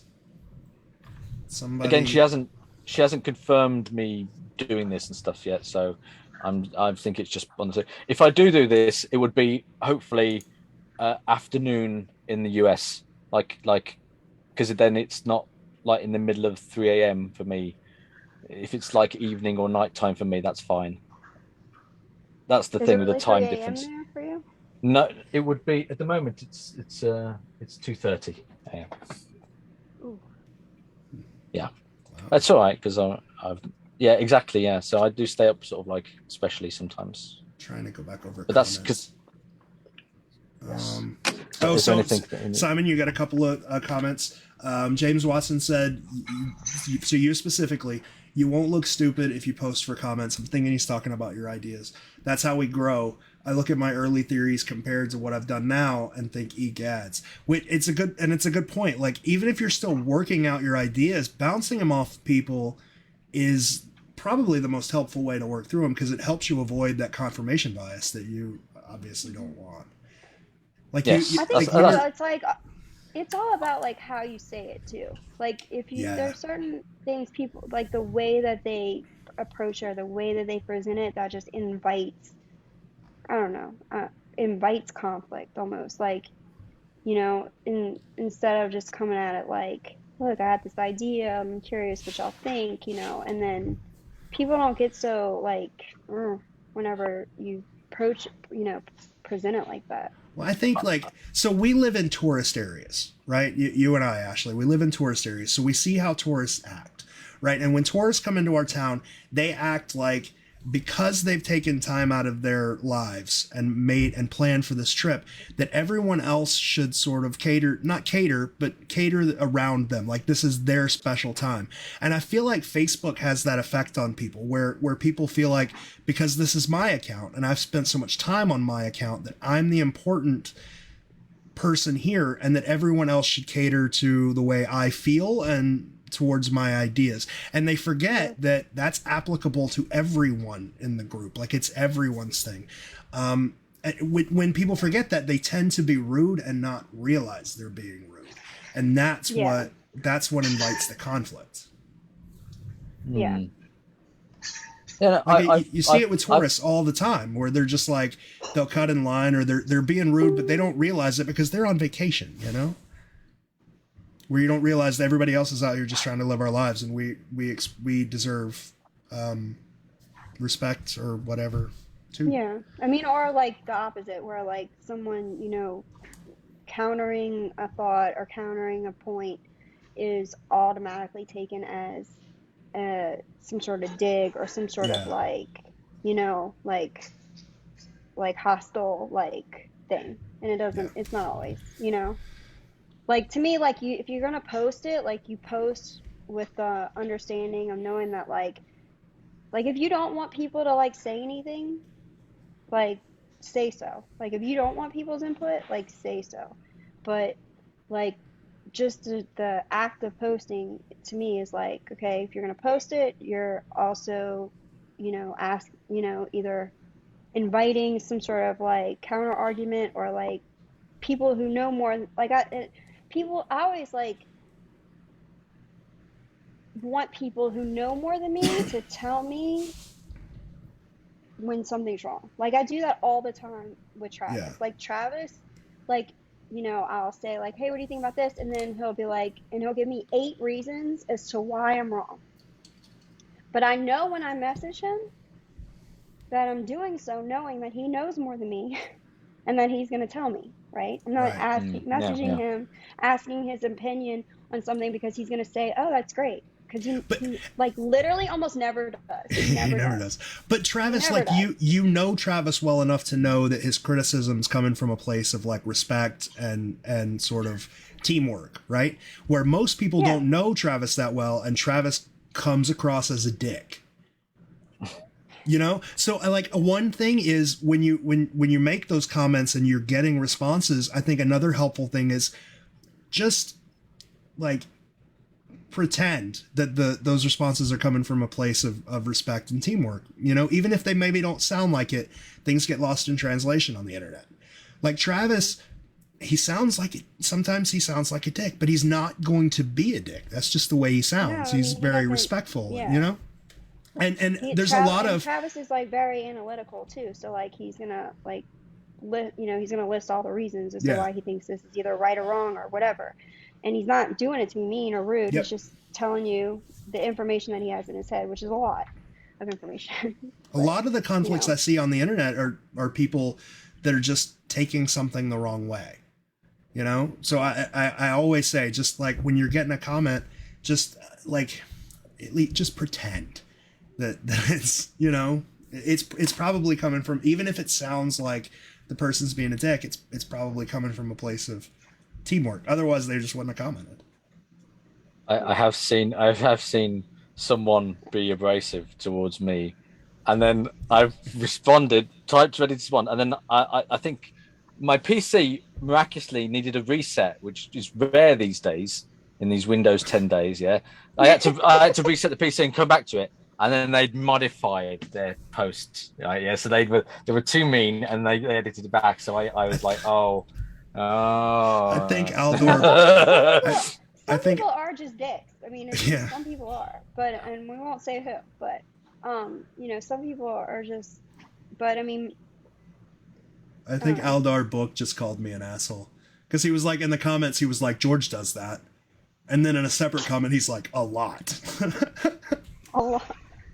Well, and that's my thing. Like what you were saying, Ashley, when I first came on this, I went to like veterans for their knowledge, because I knew like I could read whatever. I could read all of the posts, but I would never get the kind of knowledge that's in their head, you know? So I went to them for their opinions, and I got straight, direct answers. Like, yes, you're right. Yes, you're wrong. Or no, you're wrong, whatever. So I approach things that way too. I feel like if you're asking a question, you want the answer. You don't want me to hold your hand. So I give you the answer. Sometimes you like it. Sometimes you don't. But it comes from a place of respect and teamwork. I do remember reading some of the Q4T posts and stuff back a couple of years ago, and it was like somebody saying the word solve, and then someone saying, leave these forums. You go, whoa. There was a bad time after Expedition Unknown on Quest for Treasure. Because like before Expedition Unknown, it was basically like a family of friends that had been friends for years, and then a couple of people that were kind of trolls. But after Expedition Unknown, it was like trolls invaded. It was crazy, and they didn't put up with it. Oh dear. Yeah. Yeah. Well, I think also the thing is, if you go on camera and you put your case on verbally, and you can see my face and you can see I'm people being earnest, it's a bit warmer, it's a bit nicer than cold posting with the individuation, behind, where things get lost in the sort of like the mood. You can see, we're having fun. Yeah, it's always better to have. That's why these kind of conversations are always better than just text. Like, because you can see people's intentions. You can see, like, if I say something smart ass about one of your theories, you can see it's a joke, right? Yes, where you can't see that via text. Like, you can see I'm just teasing. I don't know. I will say one thing. Recently, I heard some sort of thing about Zoom meetings and stuff in general, is that they're actually quite stressful. Generally, these video things, they can be stressful after a period of time. Something like after 30 to 40 minutes, anxiety chemicals start to kick into people, and it's the fact that you've got like people's faces, and like people's faces unusually close to you all the time, and also it's just that's stressful to see people's faces all the time up close, and also having yourself on camera and like your appearance and stuff, and it affects women a bit more. Ashley, are you nervous right now? They're like, just because they're why? She's like, no, I wasn't even paying attention. A subconscious thing of like of being on camera. Are you talking about because my face is red? Because no, not specifically. No, I'm just saying, just generally. It's not this trend of I was like. sending the link to Caroline. She wants to join. Let her join. It's in the hardcore thing. See, I just sent Simon, it to her personally. In order to fix that for yourself, what you need is a giant cup of rum and some sort of fruit juice. And for the thing about staring at a face, you just get a blue light. Get the awesome blue light. People can look at that whenever they want. It's right there. And then they don't have to stare at your face anymore. Blue light isn't good. It's not good. It's amazing. No, not at nighttime. What color should we change it to, Simon? Blue light affects your circadian rhythms. Blue light is like the light that comes in your cicada is awesome. In daytime, and it wakes up your brain. And in nighttime, you want warm lighting. You want like the yellow lighting sort of thing. Yeah, that's at nighttime, so that your brain has a chance to sleep. And just wind down. And looking at phones and active matrix screens is bad. Did you just, especially before nighttime? Did you just say cicada is awesome? Yeah. Is that what you said? It's a puzzle. The cicada puzzle from yeah. Cicada's awesome. Yeah, it's crazy. It's hard. Did you do cicada? I don't really think I was quite elite enough to do cicada, but I know what it is. Oh. I know that it was tricky. Did anyone do Maranatha? I mean, parts of it are still unsolved, correct? The main. So cicada kind of ended every year, but it ended in a way to where the people could continue or new people could come in. But yeah, they released a book called Liber Primus, which was like, I forget how many pages. It was like 50 pages or something. I don't remember. And only like 2 of them have been decoded. And yeah, it's been years. I mean, if I did work on cicada, I probably wouldn't say that out loud on. Okay. Cicada's nice. The guy that does Robert, I can't remember his last name. He does Live from the Code Bar, and he and I recorded an episode for Live from the Code Bar that never came out. It was like his last episode. It never came out, and it was about like cicada and the numbers puzzles on Reddit and some A858 stuff like that. Some of the old Reddit super hard puzzles. Super hard. Yeah. Caroline's here. I wonder if we can. Hi, not quiet anymore. I wonder if we could get the cicada people to solve the secret for us, maybe. If you get them together. I bet you Travis worked on the cicada puzzle. It looks like Chris Woodford has been working on Liber Primus pages 18 through 13 for a while. Continue, please. I would like to know what they say. Yeah. I missed like the last 5 minutes. It's probably like a recipe for cake. It's gonna kill me when somebody finally decodes Liber Primus and it's just some bullshit. It's like some dude's arachno thesis on security or something. It's gonna kill me. So Caroline, do you have any thoughts on the nudge? We're talking about the nudge. I mean, I just think it's supposed to make us think more than we're already overthinking about the goddamn puzzle.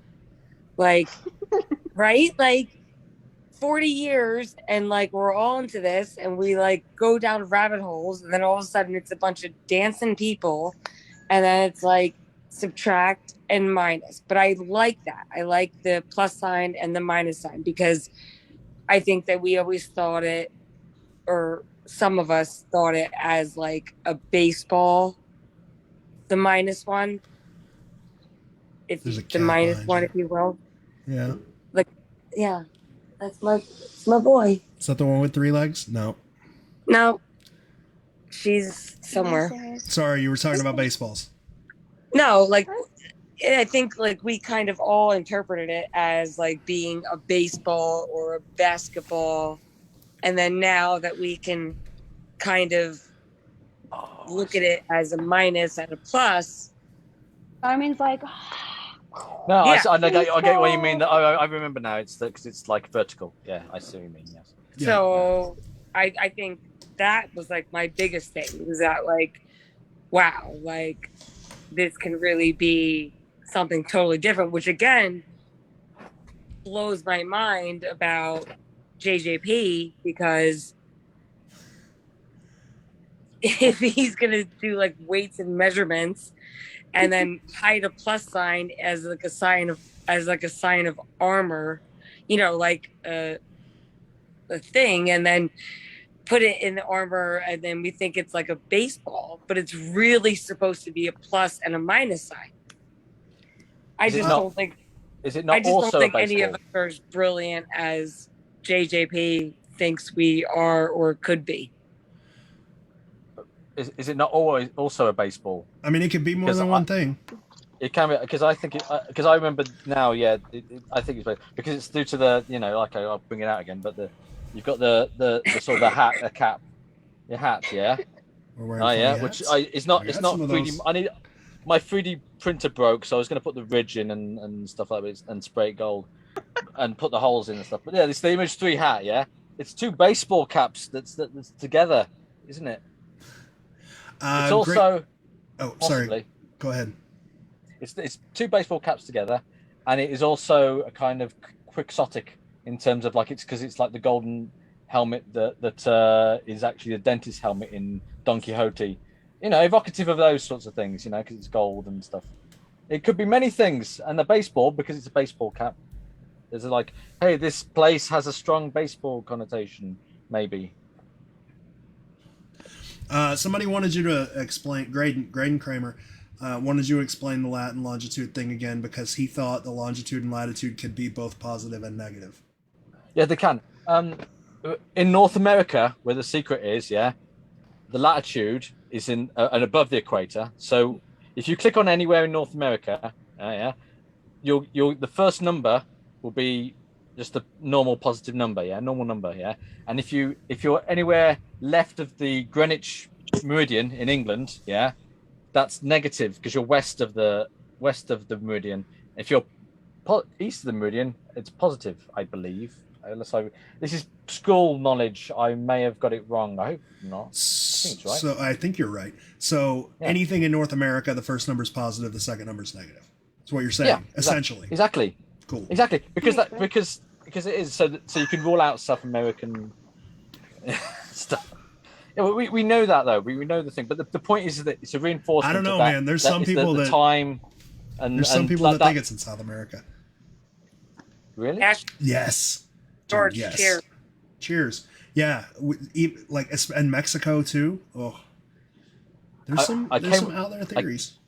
I came up with that grading theory of like how close. Because, you know, as part of the scientific measurement of like how accurate I think my thing is, A, B, C, D. A is like kind of a dig spot, like a puddle size.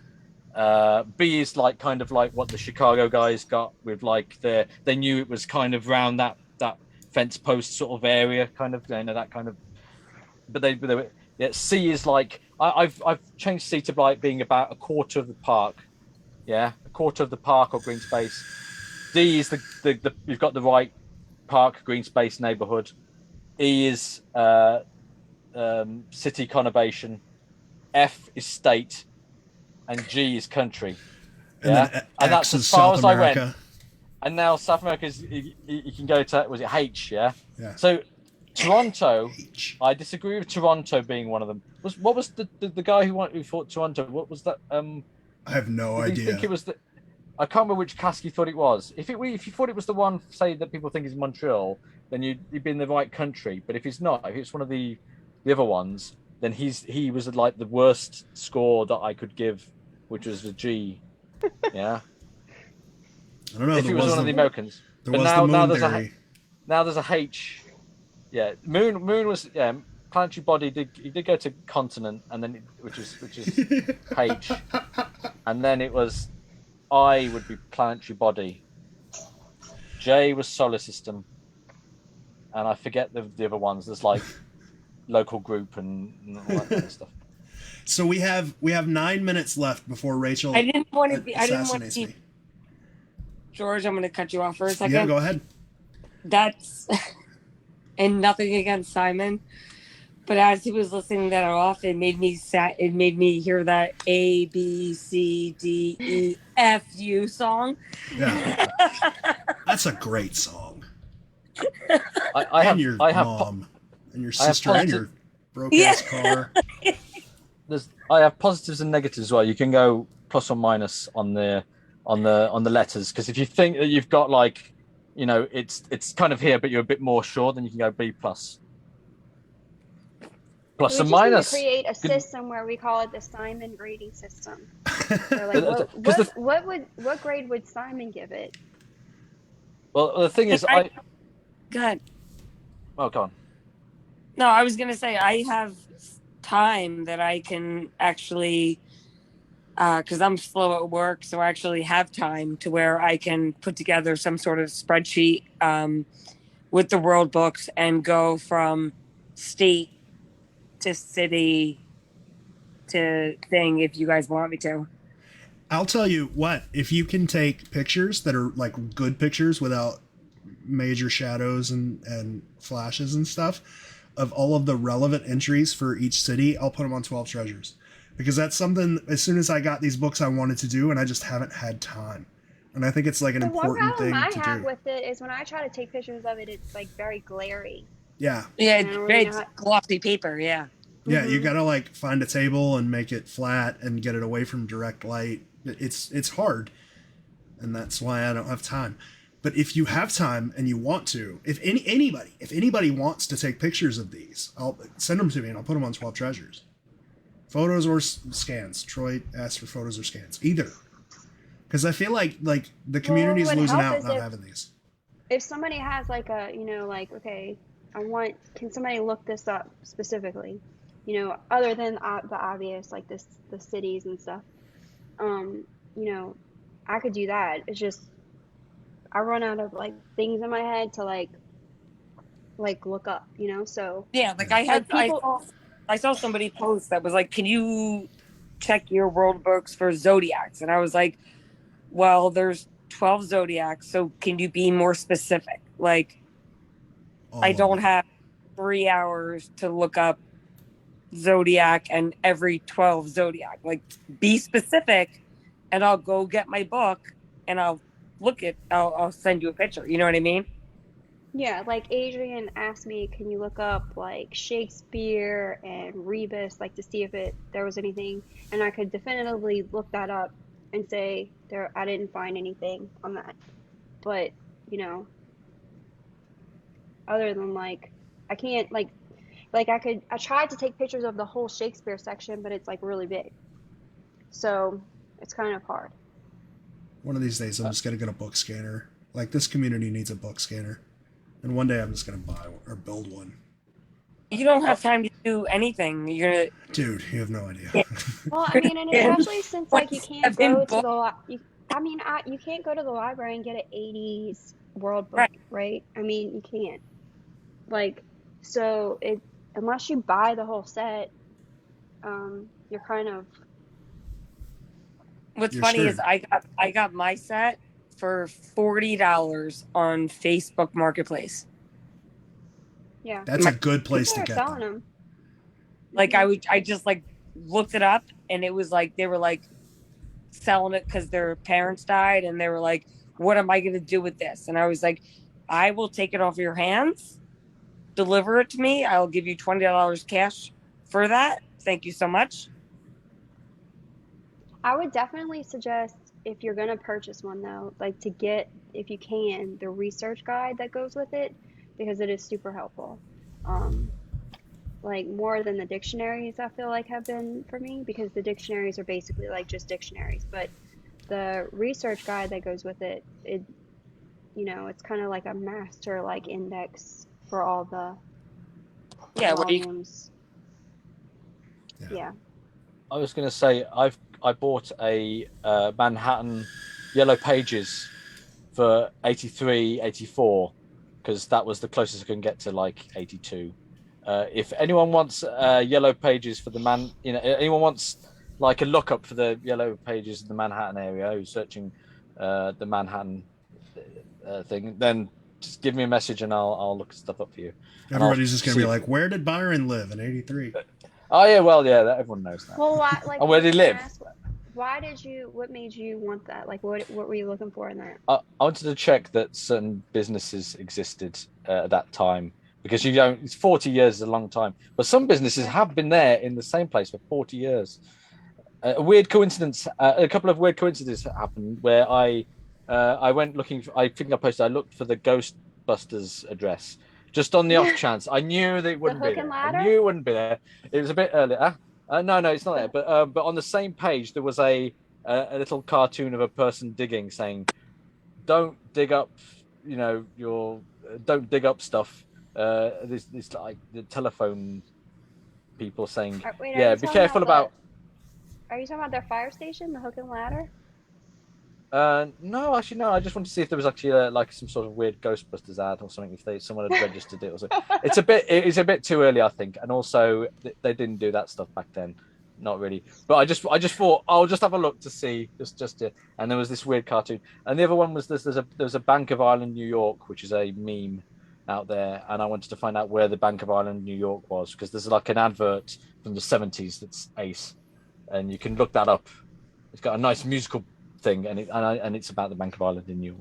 Gabby wants to know if you looked up Dickens as a business name. Dickens. Oh, I could look that up. I'm curious. Of course, he has it right in front of him. And were they still like 917 and 212 area codes? Sorry, I'm confused. Yeah. Hang on a second. Let me just text document. Yep.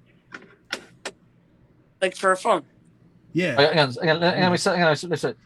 Let me just write this down. Dickens as a business.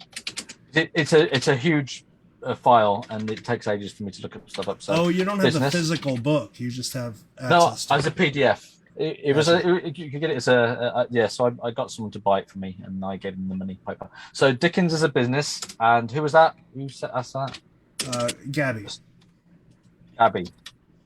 Okay, and what was you saying, Caroline? I was asking what the area codes were in the 80s. Like, were they still 917? Were they 212? Before 917, 212 area codes in the 80s. I don't know. I could look it up, find out. That's all. I don't memorize this stuff, so that's why I don't know the phone numbers. Started thinking of like that Muppets episode where like Miss Piggy's like it's like what Simon's doing. Is that an insult? No, it just made me think of it. Which Muppets are we? Or wait, we're going now. We need to know now who's which. We're four windows. It's the Muppet Show. It's the intro where we're all in the booths. Which Muppets are? It was either I don't know. I just have. Can I be Rolf? I really want to be Rolf. You'll be Rolf. I don't know. I'm not sure. I think possibly Janice for Ashley. She was the musicians with Dr. Goldtooth. Janice.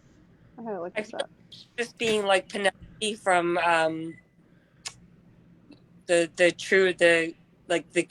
killer show. What was it? Oh my god! I just looked up Janice from the Muppets. Oh my god. Is that the one with the big lips and the blonde hair? Yeah. She was like, did have blonde hair? I do remember. Well, they are Muppets. They all technically have, This is riveting secret talk. I'm going to show Jeremy that. It's Sunday Funday. Secret talk. Yeah. Not everybody can have a cask, but everybody can have a Muppet character that represents them. So. Can I just say something? Oh my god. Yeah.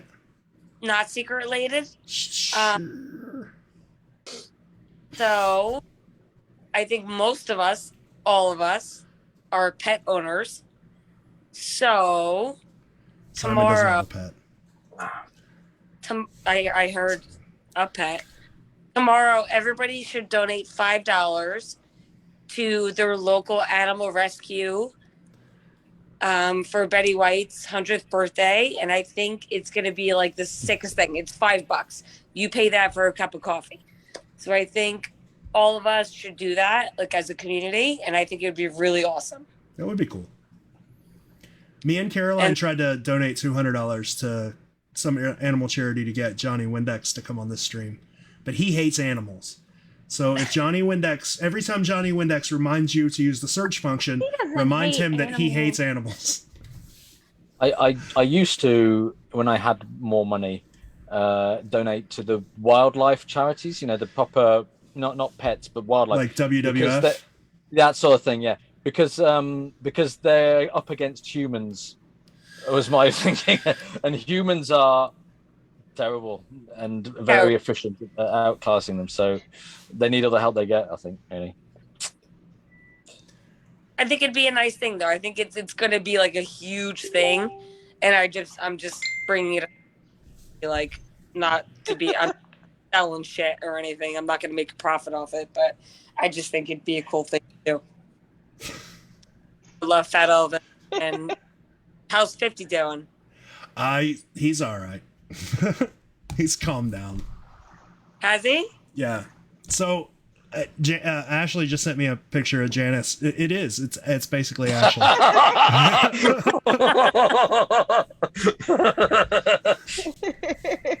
I did that from memory. Oh my god. That was good. That was awesome. I once went to a talk, very quickly. I once went to a talk where somebody was giving, and this is fair folk related. It was a woman who's an expert on like myths and folklores and creatures and all these sorts of stuff. And she's like, you know, proper academic, does books on these things. And she was talking about the different types of like vampire in this thing. And there was one of the things of like the tropes of vampires is that you get certain ones from like Eastern Europe or these other countries, and some of them liked to like. What people would do to stop them is they would drop stones, and then the vampires would actually just pick up the stones as a sort of distraction. So that was a way to get away from them and stuff like that. And I pointed out, so that I've heard of this. You know, I went up in the interim. I went, I've heard of this type of vampire, and I showed a picture of it, and it was the Count from from Sesame Street. Because if you think about it, yeah, it's the Count. He loves the Count. He's, you know. I heard a joke once. There are all these like vampire stories. They all happen in like Victorian England or wherever, and none of them ever happen in Africa. Do you know why they never happen in Africa? Because they bless the rains down in Africa. The holy water? It's a dad joke. Oh. Anyway. You had to say that. I didn't get it right at first. A priest visited my cousin's house. She lives next door, and like he blessed some holy water and stuff. And her husband didn't realize he'd done this. And like he took the water and he tipped it down the sink, just clearing stuff away. And then he found out, and he was like, "Oh." So we are 5 minutes past 10. So we are done unless anybody wants to say anything else.